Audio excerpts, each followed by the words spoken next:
बना हो सकता है, लेकिन ये इससे 10 गुना ज्यादा बड़ा होगा। इसे कह सकते हैं रॉकी सुपर अर्थ। हमने जब यूनिवर्स पर नजर डाली तो हम समझ गए थे कि सबसे कॉमन टाइप का जो प्लैनेट होना चाहिए हमारी पूरी गैलेक्सी में, वो हमारे पास है नहीं, जिसे कहा जाता है सुपर अर्थ।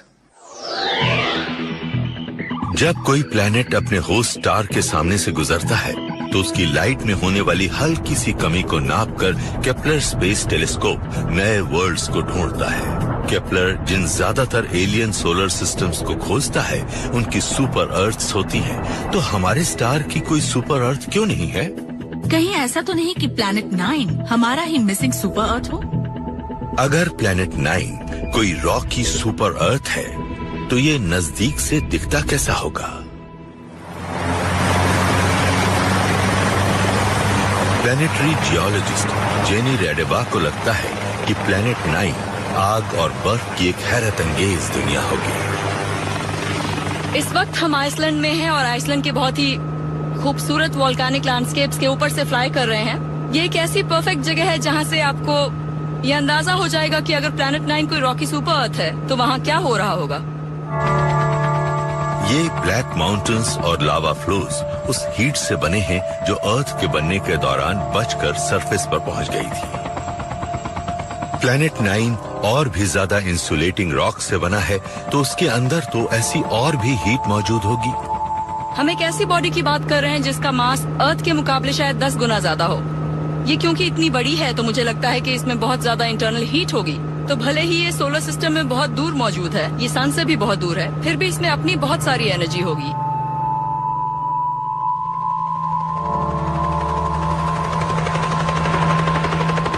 प्लैनेट 9 के सरफेस पर उतरने के बाद शायद एक बहुत ही बेरहम दुनिया का सामना करना पड़े। ये सन से बिलियंस ऑफ माइल्स की दूरी पर मौजूद है, इसलिए इसकी सरफेस पर दूर दराज तारों की चमक और जबरदस्त जियोलॉजिकल एक्टिविटी की लाली ही नजर आएगी। हम ये इमेजिन कर सकते हैं कि अगर हम किसी सुपर रॉकी अर्थ प्लैनेट 9 पर हों, तो वहाँ का लैंडस्केप बिल्कुल ऐसा ही होगा। वहाँ हर वक्त वॉल्केनोज इरप्ट होते रहते होंगे, साथ ही हमें वहाँ बहुत सारी बर्फ दिखेगी। इसकी वजह ये होगी कि वहाँ का एटमॉस्फेयर इतना ठंडा होगा कि उसके कुछ हिस्से कंडेंस होकर सरफेस पर सेटल हो चुके होंगे। वहाँ पर वोल्केनोज होंगे, वहाँ पर कैनियंस होंगी, वहाँ पर टेक्टोनिक प्लेट्स होंगी, माउंटेन्स बन रहे होंगे। ये सारे प्रोसेस वहाँ भी चल रहे होंगे, जबकि हम इसे आउटर सोलर सिस्टम में मौजूद एक ठंडी जमी हुई और बेजान दुनिया समझते हैं। जब गर्म लावा सरफेस पर पहुंचता है तो ये स्पेस की ठंडक में फौरन जम जाता है, जिससे ऑब्सीडियन कहलाने वाला एक अजीब सा वोल्केनिक ग्लास बनता है, और इसकी ये बात आइसलैंड के सब जीरो वोल्केनोज से मेल खाती है। चलिए इस सिचुएशन को समझने की कोशिश करते हैं। हम एक ऐसे लैंडस्केप में हैं जहां सिर्फ स्टार्स की रोशनी है और वोल्केनोज के फटने की वजह से फैल रहे लावा की लाल चमक भी मौजूद है, जो उस लैंडस्केप को रोशन कर रही है। इसके अलावा गैसेस भी मौजूद हैं जो फौरन ही बर्फ की शक्ल में बदलकर नीचे स्नो के तौर पर गिर रही हैं। ये लैंडस्केप वाकई बहुत ही ज्यादा मैजिकल होगा। विशाल रॉकी प्लैनेट 9 का मामला बहुत ही दिलचस्प है, क्योंकि ये एक जीते जागते वोल्केनिक वर्ल्ड की शानदार तस्वीर पेश करता है। लेकिन एक प्रॉब्लम भी है। अगर प्लैनेट 9 वाकई एक सुपर अर्थ है तो ये बना कैसे, और ये बना कहां पर? हमारे सोलर सिस्टम में और कोई सुपर अर्थ नहीं है, और जो हमें दूसरे स्टार्स के आसपास नजर आती हैं वो अपने स्टार से बहुत करीब हैं। तो फिर हमारी सुपर अर्थ इतनी दूर हमारे सोलर सिस्टम के किनारे पर कैसे पहुंच गई? प्लैनेट 9 के एक रॉकी सुपर अर्थ बनने के लिए ये जरूरी रहा होगा कि वो इनर सोलर सिस्टम में बने और फिर अपनी मौजूदा पोजीशन में पहुंच जाए। लेकिन इसमें एक प्रॉब्लम है, क्योंकि शुरुआती सोलर सिस्टम में इतना रॉकी मटेरियल बचा हुआ नहीं था कि उससे विशाल प्लैनेट 9 भी बन जाए, और मर्क्यूरी, वीनस, अर्थ और मार्स भी। ये सोचना मुश्किल है कि अगर अर्थ से 10 गुना ज्यादा मास वाला कोई प्लैनेट बनता और उसके बावजूद आज मौजूद रॉकी प्लैनेट्स भी बन पाते। अब वक्त है एक नई थ्योरी का। अगर प्लैनेट 9 आउटर सोलर सिस्टम में बर्फ से बनता तो कैलकुलेशंस हमें बताती हैं कि ये अर्थ के मास से 10 गुना बड़ा होना चाहिए था, और अगर कोई इतनी बड़ी बर्फीली दुनिया होती तो उसका लिक्विड वाटर वाला अपना एक इंटरनल ओशन भी रहा होता। वहाँ एक नई दुनिया सामने आती है जहाँ आइसी गीजर्स जमी हुई सतह की दरारों से बाहर निकलते हैं, और इसके नीचे सोलर सिस्टम में लिक्विड वाटर की सबसे बड़ी बॉडी मौजूद होती है।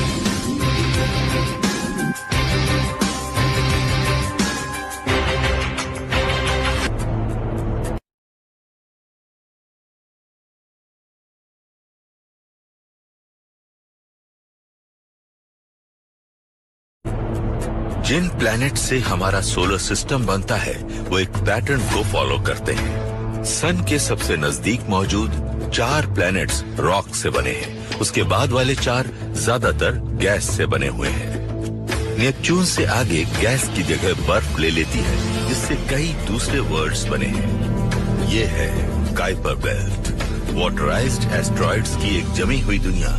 यहाँ ऐसे मिलियंस हैं। काइपर बेल्ट स्पेस की वो जगह है जो नेपच्यून की ऑर्बिट से बाहर है, और ये दूरी अर्थ से सन की दूरी से 50 गुना ज्यादा है, यानी कि ये काफी दूरी पर है। और यहाँ पर मौजूद हैं आइसी बॉडीज। ये बर्फ के बड़े बड़े टुकड़े हैं, और इनमें से कुछ रॉक्स और दूसरी चीजें भी हैं, पर ज्यादातर बर्फ है। शायद प्लेनेट 9 भी इन्हीं मटेरियल्स से बना है। ये काइपर बेल्ट के सबसे बदनाम मेंबर प्लूटो का एक बड़ा वर्जन है। प्लूटो को 1930 में क्लाइड टॉम्बाउ ने ढूंढा था। इस छोटी सी बर्फीली दुनिया को फौरन ही 9th प्लेनेट बता दिया गया। ये हमारे मून से भी छोटा था, लेकिन 1990s में माइक ब्राउन और कुछ दूसरे लोगों ने प्लूटो के साथ ऑर्बिटिंग करती हुई बर्फीली दुनियाओं का पता लगा लिया। प्लूटो काइपर बेल्ट में मौजूद एक आम ऑब्जेक्ट था, और फिर इसका दर्जा घटाकर ड्वार्फ प्लेनेट कर दिया गया, जिससे दुनिया को बड़ी निराशा हुई। यह आइडिया हर किसी को पसंद आ रहा है कि मैंने प्लूटो का आइडिया खत्म किया और अब मैं एक नया 9th प्लैनेट लाकर उसकी कमी पूरी कर रहा हूँ। हमने जब प्लैनेट 9 को ढूंढना शुरू किया था तो उससे काफी पहले ही मेरी बेटी ने सजेस्ट किया कि आपको एक नया प्लैनेट ढूंढना चाहिए, और अगर ऐसा प्लैनेट मिलता है तो फिर से 9 प्लैनेट हो जाएंगे और हर कोई फिर से आपको पसंद करने लगेगा। अगर प्लैनेट 9 एक आइसी काइपर बेल्ट वर्ल्ड है तो ये अब तक खोजी गई ऐसी सबसे बड़ी दुनिया होगी। प्लूटो फिलहाल काइपर बेल्ट में मौजूद सबसे बड़ा ऑब्जेक्ट है, और इसका मास अर्थ के मुकाबले 1% से भी कम है, जबकि प्लैनेट 9 का मास अर्थ से 10 गुना ज्यादा है। तो काइपर बेल्ट के सबसे बड़े नोन ऑब्जेक्ट और प्लैनेट 9 के साइज के बीच हजारों गुना मास का फर्क है। तो हम बात कर रहे हैं सुपर मेगा अल्ट्रा प्लूटो की, जो बहुत बहुत बड़ा है, और यह जानना बहुत मुश्किल है कि इस तरह की कोई आइस बॉल कैसी दिखती होगी। ये सोचना बहुत अजीब बात नहीं होगी कि इस जगह पर अब भी इंटरनल जियोलॉजिकल एक्टिविटी चल रही है, जो इस दुनिया को बेहद ठंडा और बेजान होने से बचा रही है। अगर हम अंधेरे से इस हाइपोथेटिकल मेगा प्लूटो प्लैनेट 9 पर नजर डालते हैं तो हमें एक बड़ी सी बर्फीली दुनिया मिलती है। यहाँ किसी सुपर प्लैनेट 9 के मुकाबले कहीं कम रॉक है, लेकिन बर्फ के मास से ही इतनी ग्रेविटी बन जाती है ताकि वहाँ कोर के गहराई वाले हिस्से में भी हीट जनरेट हो सके। किसी प्लैनेट को जिंदा रखने के लिए सबसे जरूरी चीज है मास। क्या इसके पास अंदरूनी हिस्से को गर्म रखने लायक मास है? जिस चीज का मास अर्थ से 5 to 10 टाइम्स ज्यादा होगा, शायद उसका अंदरूनी हिस्सा गर्म होगा। नजदीक से देखने पर यहाँ सरफेस पर जबरदस्त एक्टिविटी दिखती है, लेकिन ये वोल्केनोज वाटर आइस उगलते हैं, लावा नहीं। अगर जायंट प्लूटो जैसी कोई चीज मौजूद है तो ये बहुत अमेजिंग लैंडस्केप होगा। यहाँ पर आइस वोल्केनोज जमे हुए पानी के जेट्स छोड़ते होंगे, यहाँ बर्फ बरसती होगी। हो सकता है कि इस लैंडस्केप में ऐसे हजारों इरप्शंस होते रहते हों। ये ड्रामेटिक बर्फीला इलाका एक सीक्रेट वर्ल्ड का गेटवे है, यानी एक ऐसे बड़े से समुद्र का दरवाजा जहाँ पानी और आइस क्रिस्टल्स मिली जुली शक्ल में हैं। शायद ये सोलर सिस्टम में अकेली सबसे बड़ी वाटर बॉडी है। यहाँ इतनी गर्मी जरूर मौजूद होगी कि उससे यहाँ पानी बना रहता है। तो ये कोई टेरेस्ट्रियल रॉकी प्लैनेट नहीं है, और ना ही ये कोई यूरेनस या नेपच्यून है। बेशक ये एक मेगा ओशन वर्ल्ड है, लेकिन शायद ये बहुत ठंडा है।